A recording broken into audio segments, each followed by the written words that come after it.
اعوذ باللہ من الشیطان الرجیم بسم اللہ الرحمن الرحیم۔ السلام علیکم۔ آج کی ویڈیو کا موضوع ہے شیطان کی پیدائش کی حقیقت۔ آپ سے گزارش ہے کہ ویڈیو کو آخر تک لازمی دیکھیے گا اور چینل کو سبسکرائب کرنا نہ بھولیے گا۔ تو چلتے ہیں ویڈیو کی طرف۔ شیطان کون تھا؟ شیطان کی تخلیق کیسے ہوئی؟ جب اللہ تبارک و تعالیٰ نے اس کائنات کو تخلیق فرمایا تو اللہ تبارک و تعالیٰ نے انسانوں کو پیدا کرنے سے پہلے کون کون سی مخلوقات کو پیدا فرمایا؟ اس روئے زمین پر انسانوں سے پہلے کون کون سی مخلوقات رہا کرتی تھی؟ اور انسانوں کے ازلی دشمن شیطان کو کیسے پیدا کیا گیا؟ اس کے ماں باپ کون تھے؟ اور اس روئے زمین پر سب سے پہلے شیطانوں اور فرشتوں کے درمیان جنگ کس وجہ سے ہوئی؟ شیطان اسرائیل سے ابلیس کیسے بنا؟ اور ایسے بہت سے سوالات جو شیطان یعنی ابلیس کے حوالے سے ہمارے ذہنوں میں اٹھتے ہیں، آج ان سوالات کا جواب قرآن و حدیث کی روشنی میں دیا جائے گا اور ایسے حقائق سے آپ کو آگاہ کیا جائے گا جن کے بارے میں اکثر ہمارے بہن بھائی واقف ہی نہیں۔ اللہ تبارک و تعالیٰ قرآن پاک میں ارشاد فرماتے ہیں، اے ایمان والو، اسلام میں پورے داخل ہو جاؤ اور شیطان کے راستے پر نہ چلو، بے شک وہ تمہارا کھلا دشمن ہے۔ حضرت آدم علیہ السلام کی تخلیق سے پہلے اللہ تبارک و تعالیٰ نے صرف دو مخلوقات کو پیدا کیا، ایک ناری اور دوسرا نوری یعنی فرشتوں کو کہا جاتا ہے، جن کو اللہ تبارک و تعالیٰ نے نور سے تخلیق فرمایا۔ اس نوری مخلوق کی نسل نہیں بڑھتی کیونکہ اللہ تبارک و تعالیٰ نے اس نوری مخلوق کے جوڑے نہیں پیدا کیے، جس وجہ سے فرشتوں کی اولاد پیدا نہیں ہوتی۔ اور دوسری ناری مخلوق جن کو آگ سے پیدا کیا گیا وہ جنات ہیں، جن کے بارے میں روایات میں آتا ہے کہ جنات میں سب سے پہلے سمعون جن کو پیدا کیا گیا۔ اللہ تبارک و تعالیٰ نے سمعون جن کو پیدا کر کے زمین پر بھیجا اور اس کے لیے ایک جن لڑکی کو بھی پیدا فرما دیا۔ اس طرح اس جن نے اس لڑکی سے شادی کر لی، جس سے ان کی نسل خوب بڑھی اور یہ جنات اتنے زیادہ ہو گئے کہ پوری روح زمین پر پھیل گئے۔ شروع میں یہ جنات فرشتوں کی طرح ہر وقت اللہ تبارک و تعالیٰ کی عبادت میں مشغول رہا کرتے تھے، اور پھر آہستہ ان میں سے کچھ جنات نے اللہ تبارک و تعالیٰ کی نافرمانیاں کرنا شروع کر دی اور اللہ تبارک و تعالیٰ کے حکم کو ماننے سے انکار کر دیا، جس کی وجہ سے یہ مخلوق یعنی کہ ناری مخلوق اللہ تبارک و تعالیٰ کی نافرمان مخلوق بن گئی۔ آگے شیطان کے ماں باپ۔ جنات میں سے ایک نامی گرامی جن کا نام چلیپا تھا اور اس کی بیوی کا نام تبلیس تھا۔ یہ دونوں بہت ہی قد آور اور بہادر تھے۔ کہا جاتا ہے کہ چلیپا جن کی شکل و صورت ببر شیر کی طرح تھی اور تبلیس کی شکل بھیڑیے سے ملتی جلتی تھی۔ چلیپا جنات کا سردار تھا، اس کے نام سے بڑے بڑے جنات خوف کھاتے تھے۔ چلیپا اور تبلیس کے ملاپ سے ایک بچہ پیدا ہوا جس کا نام انہوں نے اسرائیل رکھا۔ یہ بچہ اپنے والدین کی طرح بہادر اور قد دراز تھا۔ اس کے بعد شیطان اور فرشتوں میں جنگ۔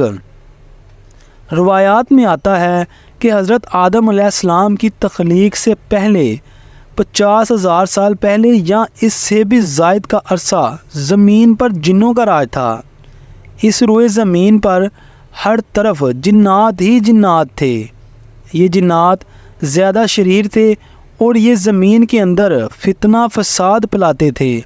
اس طرح جب جنات نے اس زمین پر فساد پھیلانا اور تباہی مچانا شروع کر دی تو اس وقت اللہ تبارک و تعالیٰ نے فرشتوں کو حکم دیا کہ زمین پر جاؤ اور جنوں سے جنگ کرو۔ تو فرشتے اللہ تبارک و تعالیٰ کے حکم سے زمین پر اترے۔ ان فرشتوں نے جنوں کو حکم دیا کہ اللہ تبارک و تعالیٰ کے حکم ہے کہ زمین میں امن و امان سے زندگی بسر کرو، لیکن جنات نے فرشتوں کی بات کو ماننے سے انکار کر دیا، جس کی وجہ سے جنات اور فرشتوں کے درمیان بہت بڑی جنگ ہوئی۔ اس خوفناک جنگ میں اسرائیل کے والدین یعنی کہ چلیپا اور تبلیغ نے بھی شرکت کی۔ اس جنگ میں فرشتے اللہ کے حکم سے جنات پر غالب آ گئے۔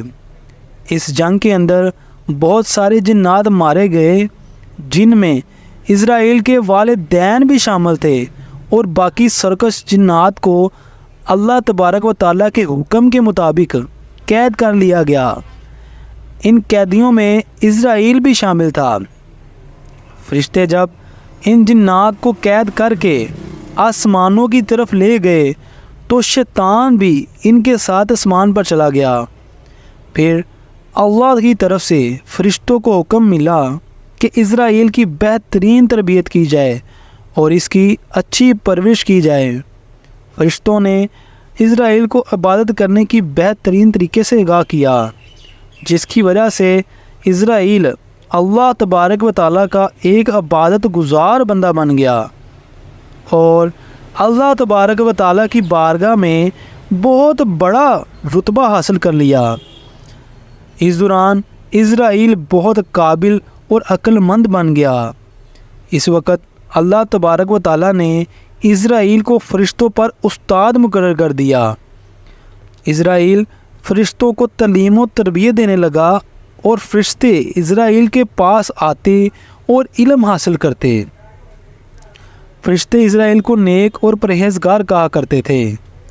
حضرت کعب بن احبار رضی اللہ عنہ بیان کرتے ہیں کہ اسرائیل 40,000 سال تک جنت کا خزانچی رہا اور 80 سال تک وہ فرشتوں کے ساتھ رہا اور 20,000 سال تک فرشتوں کو تعلیم و تربیت دیتا رہا۔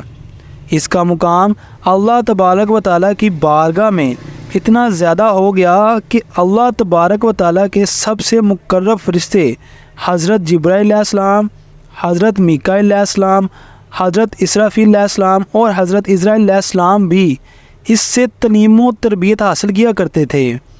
اللہ تبارک و تعالیٰ اس کائنات کا حقیقی مالک ہے، اس سے کوئی بھی چیز پوشیدہ نہیں ہے۔ اللہ تبارک و تعالیٰ کو اس بات کا علم تھا کہ یہ اسرائیل ایک دن میرے حکم کو جھٹلا دے گا اور اس کا خاتمہ کفر پر ہوگا۔ ایک دن اسرائیل کا گزر لوح محفوظ کے قریب سے ہوا تو اسرائیل نے لوح محفوظ پر دیکھا جس پر لکھا ہوا تھا کہ میں شیطان مردود سے اللہ کی پناہ مانگتا ہوں۔ اس تحریر کو پڑھنے کے بعد تقریباً 2000 سال تک اسرائیل روتا رہا اور اللہ تبارک و تعالیٰ کی عبادت میں مصروف رہا۔ اسرائیل اللہ تبارک و تعالیٰ کی بارگاہ میں یہ سوال کرنے لگا، یا رب العالمین، یہ اتنا بڑا شیطان مردود کون ہے جس سے پناہ مانگی جا رہی ہے؟ اسرائیل کے سوال کا جواب دیتے ہوئے اللہ تبارک و تعالیٰ نے ارشاد فرمایا کہ میں نے ایک بندے کو اپنی ہر رحمت یعنی کہ ہر نعمت سے نوازا ہے، وہ بندہ ایک دن میرے حکم کو ماننے سے انکار کرے گا، جس کی وجہ سے اس کی ساری عبادت ضائع ہو جائے گی اور وہ شیطان مردود بن جائے گا۔ اللہ تبارک و تعالیٰ کا یہ فرمان سننے کے بعد اسرائیل ہر وقت یہ سوچتا رہتا کہ وہ شیطان مردود کون ہوگا۔ اسرائیل نے اللہ تبارک و تعالیٰ سے کہا کہ یا رب العالمین، میں اس شیطان مردود سے ملنا چاہتا ہوں۔ تو اس وقت اللہ تبارک و تعالیٰ نے اسرائیل کو فرمایا کہ تو جلد ہی اس بندے کو دیکھ لے گا۔ پھر اس کے بعد اللہ تبارک و تعالیٰ نے فرشتوں میں یہ اعلان کیا کہ میں زمین پر اپنا خلیفہ مقرر کرنے والا ہوں۔ اسرائیل کو جب اس بات کا علم ہوا کہ اللہ تبارک و تعالیٰ ایک ایسے انسان کو پیدا کرنے جا رہا ہے جس کے پتلے کو بنانے کے لیے آسمانوں اور زمینوں سے مٹی کو اکٹھا کیا جا رہا ہے۔ اس کے بعد ہے جی تخلیق آدم علیہ السلام۔ جب اللہ تبارک و تعالیٰ نے حضرت آدم علیہ السلام کے پتلے کو تخلیق فرما لیا تو اس پتلے کو 40,000 سال تک اسی طرح پڑا رہنے دیا، اس میں جان نہ ڈالی گئی۔ جب فرشتے حضرت آدم علیہ السلام کے پتلے کے قریب سے گزرتے تو بہت حیرت زدہ ہو کر اس کو دیکھتے، اور جب اسرائیل کا گزر حضرت آدم علیہ السلام کے پتلے کے قریب سے ہوتا تو یہ نفرت کی وجہ سے حضرت آدم علیہ السلام کے پتلے کو اذیت دیتا، کیونکہ اسرائیل یہ سمجھتا تھا کہ اللہ تبارک و تعالیٰ کا خلیفہ بننے کے لائق صرف میں ہی ہوں۔ اسی وجہ سے وہ حضرت آدم علیہ السلام کے پتلے کو اذیت دیتا۔ جب اسرائیل حضرت آدم علیہ السلام کے پتلے کو مارتا تو اندر سے مٹی کے کھنکنے کی آواز آتی۔ جب اللہ تبارک و تعالیٰ نے حضرت آدم علیہ السلام کو تخلیق فرمایا اور اس کے اندر روح بھی داخل کر دی تو اس دن اللہ تبارک و تعالیٰ نے سب فرشتوں کو حکم دیا، سب میرے پاس اکٹھے ہو جاؤ۔ جب سارے فرشتے اللہ تبارک و تعالیٰ کی بارگاہ میں حاضر ہو گئے تو اللہ تبارک و تعالیٰ نے حکم دیا کہ میں زمین پر اپنا ایک بندہ پیدا کرنے والا ہوں جو زمین پر جا کر میرے حکم کی تعمیل کرے گا۔ تو اس وقت فرشتوں نے اللہ تبارک و تعالیٰ کی بارگاہ میں عرض کی، یا رب العالمین، یہ بندہ زمین پر جا کر تیرا نافرمان ہو جائے گا، ہم تو ہر وقت عبادت میں مصروف رہتے ہیں۔ تو اللہ تبارک و تعالیٰ نے ارشاد فرمایا، جو کچھ میں دیکھ رہا ہوں وہ تم نہیں دیکھ رہے۔ پھر یہاں سے شیطان کی بغاوت شروع ہوتی ہے۔ اس وقت سب فرشتوں کو حکم دیا گیا کہ حضرت آدم علیہ السلام کو سجدہ کرو، تو تمام فرشتے اللہ تبارک و تعالیٰ کے حکم کے مطابق حضرت آدم علیہ السلام کو سجدہ کرنے کے لیے جھک گئے، لیکن اسرائیل نے حضرت آدم علیہ السلام کو بغض اور تکبر کی وجہ سے سجدہ نہ کیا۔ اس وقت اللہ تبارک و تعالیٰ نے اسرائیل سے پوچھا کہ تم نے سجدہ کیوں نہیں کیا؟ اس وقت اسرائیل تکبر اور غرور میں آ کر بولنے لگا، اے رب العالمین، تم نے مجھے آگ سے پیدا کیا اور اس پتلے کو مٹی سے پیدا کیا، میں اس مٹی کے پتلے سے کئی درجے بہتر ہوں۔ اسرائیل کی یہ بات سن کر اللہ تبارک و تعالیٰ نے اسرائیل کو وہاں سے نکل جانے کا حکم دیا اور فرمایا کہ تو شیطان مردود ہو چکا ہے، تم پر قیامت تک میری لعنت ہوتی رہے گی۔ اس وقت اسرائیل کو اس بات کا علم ہوا کہ لوح محفوظ پر جس شیطان کا ذکر تھا وہ در حقیقت میں ہی ہوں۔ اس طرح جب اسرائیل اللہ تبارک و تعالیٰ کی نافرمانی کی وجہ سے شیطان مردود بن گیا تو اللہ تبارک و تعالیٰ سے کہنے لگا، اے رب العالمین، میں چاہتا ہوں کہ مجھے قیامت کے دن تک زندہ رہنے کی مہلت دی جائے۔ تو اللہ تبارک و تعالیٰ نے شیطان مردود کی بات مان لی اور اس کو قیامت تک کی مہلت دے دی گئی۔ اس وقت شیطان مردود اللہ تبارک و تعالیٰ کی بارگاہ میں عرض کرنے لگا، میں تیرے بندوں کو راہ سے بھٹکاؤں گا اور ہر طرح سے تیرے بندوں کو تیرے حکم کا نافرمان بناؤں گا، اور بہت سارے تیرے بندے میرے سکنجے میں آ کر تیری نافرمانی کریں گے اور گناہوں کے اندر مبتلا ہو جائیں گے۔ اس وقت شیطان مردود کو اللہ تبارک و تعالیٰ نے ارشاد فرمایا کہ تو میرے بندوں کو میری راہ سے بھٹکائے گا اور میری نافرمانیوں کے اندر مبتلا کرے گا۔ میری رحمت بہت بڑی ہے، میں اپنے کرم و فضل سے اپنے بندوں کو معاف کرتا جاؤں گا۔ تو اس طرح غرور اور تکبر کی وجہ سے اسرائیل شیطان مردود بن گیا اور اللہ تبارک و تعالیٰ نے لعنت کا توق اس کے گلے میں ڈال کر اس کو شیطان یعنی کہ آسمان سے نیچے پھینک دیا، اور اس طرح شیطان مردود ہمیشہ ہمیشہ کے لیے اللہ تبارک و تعالیٰ کی رحمت سے دور ہو گیا۔ روایات میں آتا ہے کہ جب قرب قیامت دوسرا سور پھونکا جائے گا تو اس وقت اللہ تبارک و تعالی شیطان کو دردناک موت عطا فرمائے گا، اور اس کے بعد شیطان مردود کو ہمیشہ ہمیشہ کے لیے جہنم میں داخل کر دیا جائے گا۔